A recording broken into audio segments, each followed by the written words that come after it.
Bab 5. Tirani Matahari Terbit.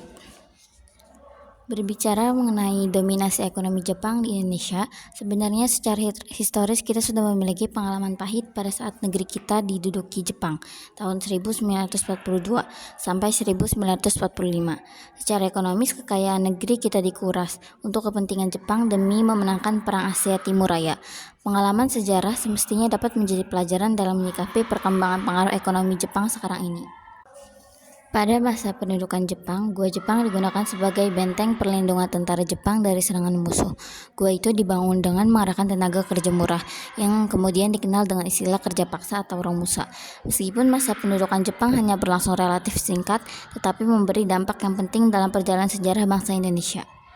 Propaganda Jepang mengenai tata pemerintahan baru, keberpihakan sebagai sesama bangsa Asia, janji akan kemerdekaan, memberi harapan bagi rakyat Indonesia, kendati sempat dirusak oleh pemerintah Jepang yang represif, terutama dengan adanya program Romusa. Dorongan dan gerakan untuk mencapai kemerdekaan tetap digencarkan oleh kaum pergerakan, baik secara terang-terangan maupun gerakan bawah tanah. A. Kedatangan Jepang ke Indonesia. 1. Masuknya Jepang ke Indonesia. Sejak pengeboman Pearl Harbor oleh Jepang pada 8 Desember 1941, Jepang melancarkan serangan ke Amerika Serikat dan berhasil menghancurkan basis militer di Filipina.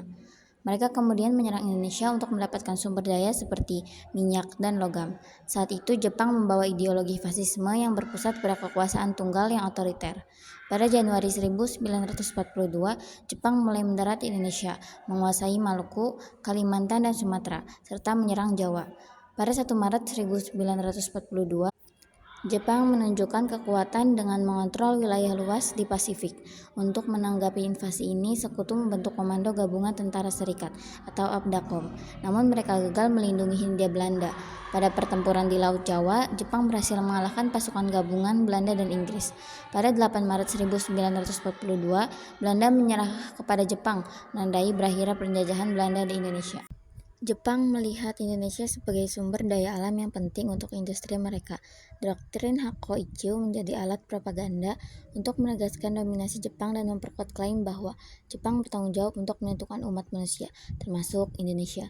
Sebelum invasi, Jepang juga telah mengirim mata-mata ke Indonesia untuk mempersiapkan tanamannya. 2. Sambutan rakyat Indonesia. Kedatangan Jepang di Indonesia awalnya disambut baik oleh rakyat yang melihat Jepang sebagai penyelamat dari Belanda. Propaganda Jepang membuat rakyat mendukung mereka, termasuk mempromosikan produk Jepang dan mengibarkan bendera bersama. Jepang juga mengklaim hadir untuk membebaskan dan memajukan Indonesia melalui program dan Pan-Asia dan mendirikan gerakan 3A. 3. Pembentukan pemerintahan militer. Pada pertengahan tahun 1942, markas besar tentara Jepang memutuskan untuk melibatkan penduduk daerah, pendudukan dalam pertahanan dan kemiliteran. Pemerintah Jepang kemudian membentuk pemerintahan militer di Indonesia yang dibagi menjadi 3 wilayah, Tentara ke-25 untuk Sumatera, Tentara ke-16 untuk Jawa dan Madura, Armada Selatan kedua untuk Kalimantan, Sulawesi, dan Maluku.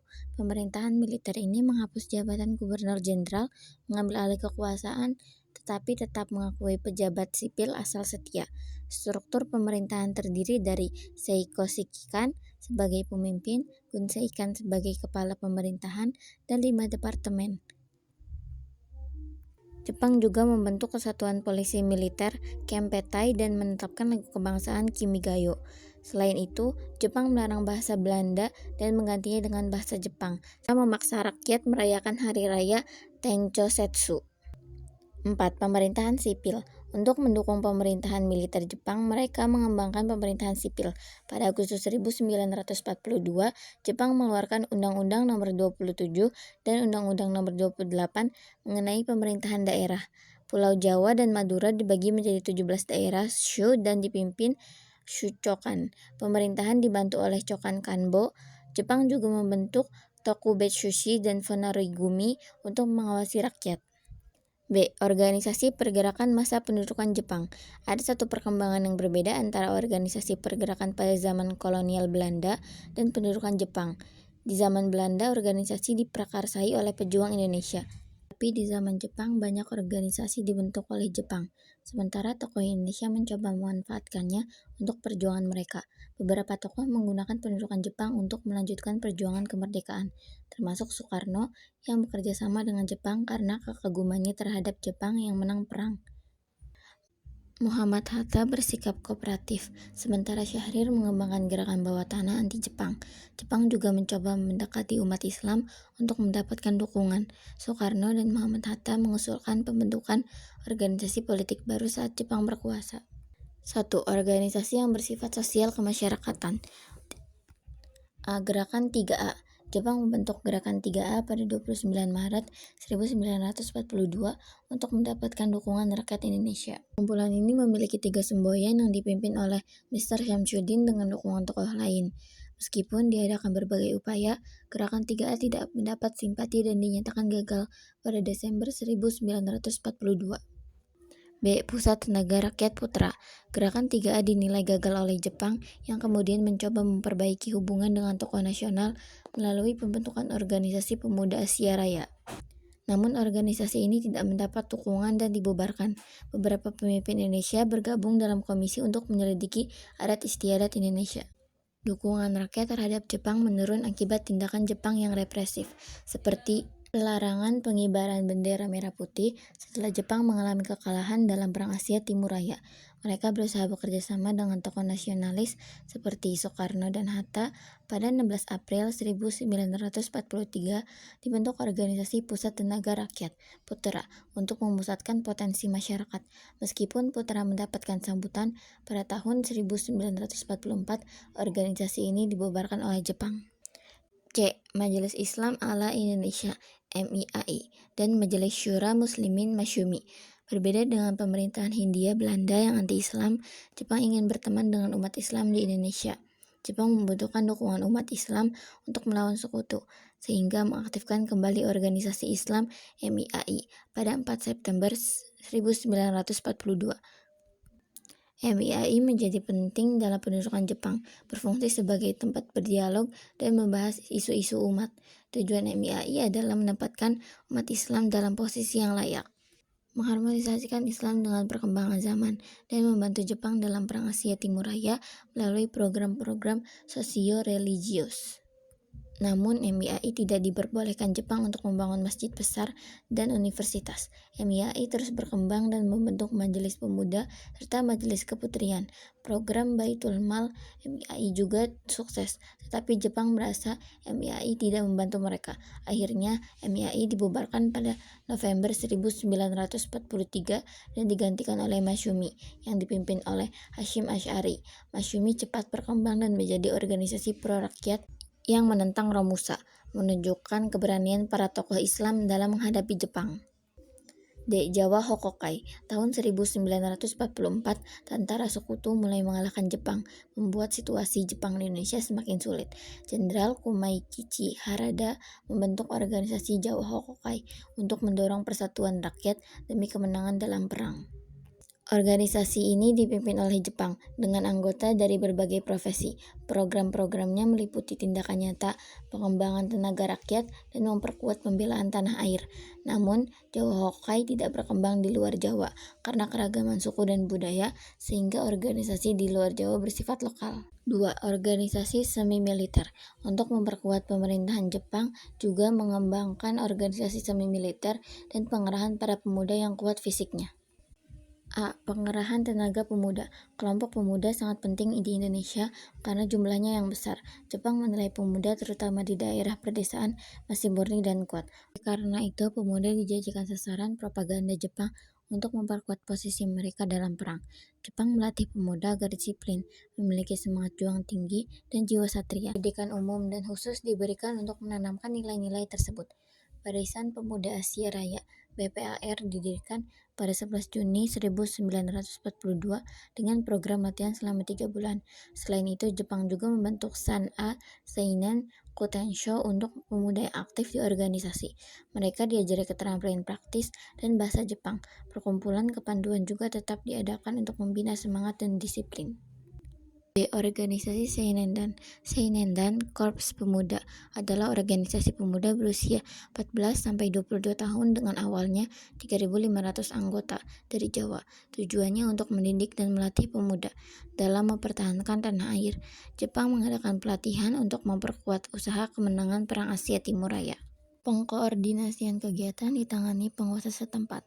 Jepang juga membentuk Joshi Seinendan untuk putri, hingga jumlah anggota mencapai 500.000 anggota. Terkenal termasuk Sukarni dan Latif Hendraningrat. C. Keibodan. Organisasi Keibodan adalah kelompok semi-militer untuk pemuda berusia 25-35 tahun yang sehat dan berkelakuan baik. Tujuannya untuk membantu polisi, seperti menjaga lalu lintas dengan pelatihan militer. Jepang juga membentuk organisasi lain seperti Seinendan dan Fujinkai untuk meningkatkan kesejahteraan masyarakat dan melatih keterampilan saat perang.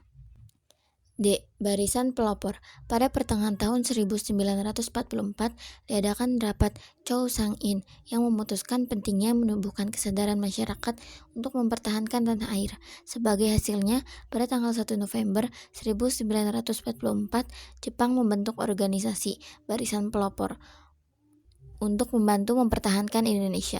Organisasi ini dipimpin oleh I.R. Soekarno dan beranggotakan pemuda dari berbagai latar belakang. Barisan Pelopor mengadakan pelatihan militer sederhana dan bertujuan menciptakan solidaritas tinggi dan semangat kebangsaan di kalangan rakyat. Anggota mencapai 60.000 orang, termasuk Barisan Pelopor Istimewa yang berjumlah 100 orang. Hizbullah. Pada tanggal 7 September 1944, PM Jepang Kaiso menjanjikan kemerdekaan untuk Indonesia. Saat Jepang menghadapi kekalahan di perang, Jepang berencana membentuk pasukan cadangan khusus yang terdiri dari 40.000 pemuda Islam. Rencana ini mendapat sambutan positif dari Masyumi dan pemuda Islam lainnya, meski motivasinya berbeda. Pada 15 Desember 1944, pasukan sukarelawan bernama Hizbullah didirikan. Tugas Hizbullah meliputi pelatihan fisik dan rohani, membantu tentara Jepang, serta menyebarkan ajaran Islam. Pendaftaran anggota dibuka, dan 500 pemuda dilatih secara militer di Cibarusa, Bogor. Setelah pelatihan, mereka kembali ke daerah masing-masing untuk memperluas organisasi Hizbullah. 3. Organisasi militer. A. Heiho. Heiho adalah pasukan pembantu yang terdiri dari prajurit Indonesia yang diintegrasikan ke dalam organisasi militer Jepang, baik angkatan darat maupun angkatan laut. Syarat untuk menjadi anggota Heiho adalah berumur 18-25 tahun, sehat, berkelakuan baik, dan minimal berpendidikan sekolah dasar. Tujuannya adalah membantu tentara Jepang dalam kegiatan seperti membangun kubu, menjaga kem tahanan, dan berperang. Heiho lebih terlatih dibandingkan organisasi lain dan memiliki struktur yang terorganisir. Diperkirakan anggota Heiho berjumlah sekitar 42.000 orang, dengan sebagian besar berasal dari Jawa, tetapi tidak ada yang berperangkat perwira. B. Peta. Sekalipun Jepang merasa takut akan serangan sekutu, mereka mencoba melindungi Indonesia dengan membentuk pasukan pembela tanah air. Peta. Japanis berusaha untuk membuat pasukan yang dapat mempertahankan Indonesia dari serangan sekutu. PETA adalah organisasi militer yang dipimpin oleh orang Indonesia yang dilatih secara militer. Pelatihan awal anggota PETA dilakukan oleh seleksi intelijen khusus yang disebut Tokubetsuhan. Latihan PETA berkembang di Seienjin Dojo di Tangerang dengan pelatihan yang terprogram. Awalnya hanya 40 orang yang dilatih. Setelah latihan angkatan kedua, Panglima Jepang Jenderal Kumakichi Harada memerintahkan membentukan PETA pada 3 Oktober 1943 yang disambut baik oleh pemuda. Banyak pemuda dari berbagai golongan masyarakat mendaftar menjadi anggota PETA. PETA memiliki sistem pangkat seperti Daidanko, Chudanko, Sodanko, Budanko, dan Gyuhei. Perwira dipilih dari masyarakat, dan sementara bawahan berasal dari berbagai latar belakang pendidikan. Untuk menjadi perwira, anggota harus mengikuti pendidikan khusus di Bogor. PETA berfungsi sebagai pasukan gerilya untuk membela Indonesia dan berbeda dari Heiho karena lebih fleksibel dan memiliki kesempatan untuk menduduki posisi perwira. Di puncak pendudukan Jepang, ada sekitar 57.000 orang PETA di Jawa dan Sumatera. Jepang menjalankan pemerintahan secara otoriter untuk kepentingan perang dengan fokus pada pelatihan militer. Di balik senyum manis dan propaganda yang menjanjikan, ternyata Jepang bertindak kejam. Jepang telah mengerahkan semua potensi dan kekuatan yang ada untuk menopang perang yang sedang mereka hadapi untuk melawan sekutu. Jepang juga menguras aset kekayaan yang dimiliki Indonesia untuk memenangkan perang dan melanjutkan industri di negerinya. Nah, uraian berikut akan membahas mengenai kebijakan dan tindakan Jepang dalam mengerahkan semua kekuatan yang ada di Indonesia dan juga kekejaman Jepang dalam berbagai bentuk kerja paksa, serta kebijakan-kebijakan lain yang menyakitkan rakyat Indonesia. Oleh karena itu, wajar jika kemudian muncul berbagai perlawanan. C. Pengerahan dan penindasan versus perlawanan. 1. Ekonomi perang. Selama pendudukan Jepang di Indonesia diterapkan konsep ekonomi perang. Untuk mendukung kegiatan perang Jepang, dengan Indonesia menjadi sasaran ekspansi Jepang karena sumber dayanya, Jepang menggunakan Indonesia sebagai benteng berlawan sekutu dan Belanda. Setelah menguasai, Jepang menerapkan kebijakan self-help, menggunakan sumber daya Indonesia untuk keperluan pemerintah Jepang. Ekonomi sebelumnya terganggu karena tentara Hindia Belanda menghanguskan objek vital. Jepang juga mengalami kemunduran dalam perkebunan karena pemutusan perdagangan dengan Eropa, mengubah tanah perkebunan menjadi lahan pertanian untuk kebutuhan Jepang. Produksi tanaman merosot dan beberapa pabrik ditutup. Dalam pertanian, Jepang menerapkan kebijakan wajib serah padi, mengatur produksi dan distribusi padi, sehingga petani tidak dapat menikmati hasil panen. Kebijakan ekonomi Jepang merugikan kehidupan petani dan membuat perekonomian yang ada menjadi tidak populer. Bank-bank dilikuidasi dan uang Belanda digantikan dengan uang Jepang yang baru. 2. Pengendalian di bidang pendidikan dan kebudayaan. Pemerintah Jepang mulai membatasi kegiatan pendidikan dengan mengurangi jumlah sekolah secara drastis. Sekolah dasar menurun dari 21.500 menjadi 13.500 dan sekolah lanjutan dari 850 menjadi 20. Jumlah murid di sekolah dasar turun 30% dan siswa sekolah lanjutan merosot sampai 90%. Tenaga pengajar juga berkurang serta kurikulum yang diajarkan dibatasi. Bahasa Indonesia dijadikan mata pelajaran utama dan bahasa Jepang menjadi wajib. Para pelajar harus menghormati budaya Jepang, melakukan kerja bakti dan mengikuti kegiatan jasmani serta kemiliteran. Murid juga harus menyanyikan lagu Kimigayo dan menghormati bendera. Kebijakan ini menyebabkan peningkatnya angka buta huruf, dan pemuda Indonesia mengadakan program pemberantasan buta huruf. Pendidikan di Indonesia mengalami kemunduran karena lebih berorientasi pada kepentingan militer Jepang. Anak-anak banyak yang harus bergabung ke organisasi semi-militer dan meninggalkan sekolah. 3. Pengerahan Romusa. Kebijakan dan tindakan Jepang menyebabkan penderitaan bagi rakyat Indonesia, terutama petani yang harus tunduk pada praktik Jepang. Kebijakan pengerahan tenaga Romusa menambah tekanan pada rakyat. Romusa adalah tenaga kerja yang dikerahkan Jepang untuk mendukung Perang Asia Timur Raya. Bekerja di lingkungan terbuka seperti pembangunan infrastruktur, pada awalnya masyarakat bekerja sukarela, dipengaruhi propaganda Jepang, tetapi lama-kelamaan kerja sukarela ini berubah menjadi paksaan. Rakyat dijadikan Romusa, diperlakukan dengan buruk, mereka bekerja dari pagi hingga sore tanpa cukup makanan dan istirahat, membahayakan kesehatan mereka. Sejak 1943, Jepang mengadakan kampanye untuk menarik rakyat agar bekerja sebagai Romusa, dengan menyebut mereka pejuang ekonomi. Sekitar 300.000 tenaga Romusa dikirim ke berbagai tempat, dengan banyak yang tidak kembali atau bahkan meninggal. Dampak dari kebijakan ini jelas menambah penderitaan rakyat. Kehidupan mereka sangat sulit, dengan bahan makanan langka karena banyak petani menjadi Romusa. Gelandangan semakin banyak di kota-kota besar, dan banyak yang mati kelaparan. Pasar gelap tumbuh, memberikan barang-barang kebutuhan yang semakin sedikit. Uang yang dikeluarkan Jepang tidak memiliki jaminan, menyebabkan inflasi parah, dan obat-obatan pun sulit didapat. Penderitaan rakyat Indonesia semakin meningkat. Bagaimana dampak dari kebijakan dan tingkatan Jepang tersebut? 4. Perang melawan sang tirani. Jepang awalnya diterima dengan baik, tetapi kemudian dibenci oleh rakyat, bahkan lebih dari pemerintah kolonial Belanda. Jepang bertindak sewenang-wenang, menangkap dan menyiksa orang-orang yang tidak bersalah. Banyak perempuan Indonesia ditipu untuk bekerja, tetapi dipaksa melayani kempetai. Mereka disekap dalam camp di beberapa kota. Penderitaan ini memicu perlawanan terhadap pemerintah Jepang. A. Aceh angkat senjata. Salah satu perlawanan terhadap Jepang di Aceh terjadi di Chotpling yang dipimpin oleh Abdul Jalil, seorang ulama muda dan guru mengaji. Rakyat Chotpling melawan kekejaman Jepang, terutama terhadap Romusa. Abdul Jalil menggerakkan rakyat dan santri, tetapi Jepang menganggap ini berbahaya dan mencoba membujuknya untuk berdamai. Namun Abdul Jalil menolak, sehingga pada 10 November 1942 Jepang menyerang Chotpling. Pertempuran berlanjut hingga 24 November 1942, ketika rakyat melawan dengan pedang dan kelewang. Meskipun berhasil memukul mundur tentara Jepang, akhirnya mereka hancur setelah Jepang membakar masjid. Banyak rakyat dan Abdul Jalil gugur, dengan 120 orang tewas dan 150 luka-luka.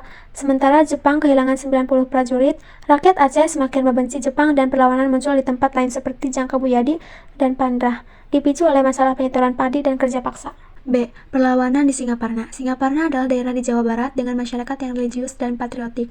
Rakyat Singaparna sangat membenci penduduk Jepang, terutama karena perilaku kejam pemerintah Jepang yang bertentangan dengan ajaran Islam yang mereka anut. Rakyat merasa menderita akibat kebijakan Jepang dan menindas, seperti pengerahan tenaga Romusa secara paksa dan kewajiban menyerahkan padi serta beras. Kiai Zainal Mustafa, seorang pemimpin lokal, memimpin perlawanan terhadap Jepang. Perlawanan dimulai pada Februari 1944, ketika Kiai Zainal Mustafa, pendiri pesantren Sukamanah, menolak untuk bekerja sama dengan Jepang dan membentuk pasukan tempur Sukamanah, yang dipimpin oleh Nazminuddin. Sebelum pertempuran, terjadi komunikasi antara Zainal Mustafa dan pihak Jepang, di mana utusan Jepang bersikap congkak. Akibatnya mereka ditangkap dan serangan berlangsung. Meski awalnya rakyat menyerang dengan semangat, Jepang yang memiliki lebih banyak pasukan dan senjata berhasil mengalahkan Zainal Mustafa dan pengikutnya.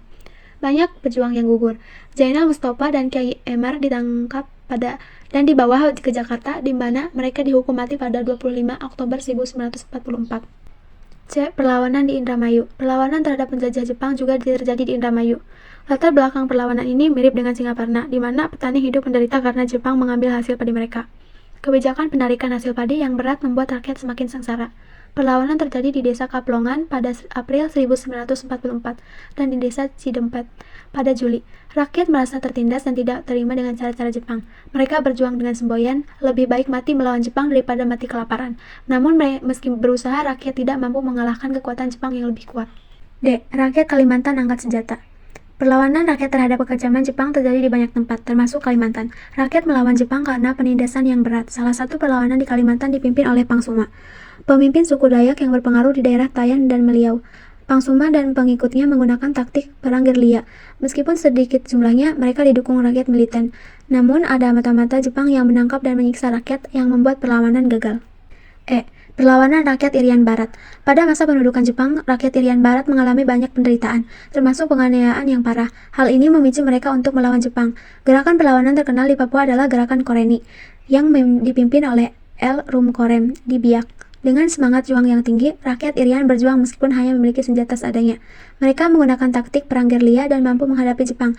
Akhirnya Jepang meninggalkan Biak, menjadikannya daerah bebas pertama di Indonesia. Perlawanan juga terjadi di Yapen Selatan di bawah pimpinan Silas Papare, yang akhirnya mendapatkan bantuan senjata dari sekutu untuk mengalahkan Jepang. F. Peta di Blitar angkat senjata. Pada masa penduduk Jepang, penderitaan rakyat Indonesia sangat berat dan tidak ada perhatian dari pemerintah Jepang terhadap kehidupan mereka. Jepang hanya fokus pada perang dan mempertahankan Indonesia. Hal ini mengakibatkan penderitaan dan yang mendalam bagi rakyat, yang juga dirasakan oleh Supriyadi, seorang pemimpin peta. Supriyadi merencanakan perlawanan terhadap Jepang karena kesadaran akan penderitaan rakyat. Supriyadi dan anggota peta lainnya melihat penindasan yang dilakukan Jepang, seperti pengumpulan hasil padi secara paksa. Mereka merasa terhina oleh para pelatih Jepang yang merendahkan prajurit Bumi Putra. Rencana perlawanan sudah disiapkan pada 29 Februari 1945. Mereka mulai menyerang dengan senjata lengkap. Namun, Jepang mengirimkan pasukan yang lebih besar dan berhasil menguasai keadaan di Blitar. Beberapa anggota peta diperintahkan untuk kembali, tetapi mereka yang mematuhi justru ditangkap dan disiksa. Hanya sebagian kecil yang tetap bertahan di bawah pimpinan Supriyadi dan Muradi. Jepang menggunakan tipu muslihat untuk mengatasi perlawanan ini dan berhasil menangkap anggota peta. Akhirnya, perlawanan tersebut dipadamkan, dan tokoh peta yang ditangkap diadili dengan beberapa jatuhi hukuman mati. Nasib Supriyadi tidak jelas setelah peristiwa tersebut. D. Drama akhir sang tirani. Apakah yang terlintas dalam pikiranmu ketika kamu menanyakan alamat seseorang? Tentu kamu akan menanyakan di jalan apa, di rukun tetangga RT dan rukun warga atau RW. Beberapa orang tersebut tinggal dengan mengetahui lokasi RT dan RW akan mempermudah untuk menemukan alamat yang sedang dicarinya.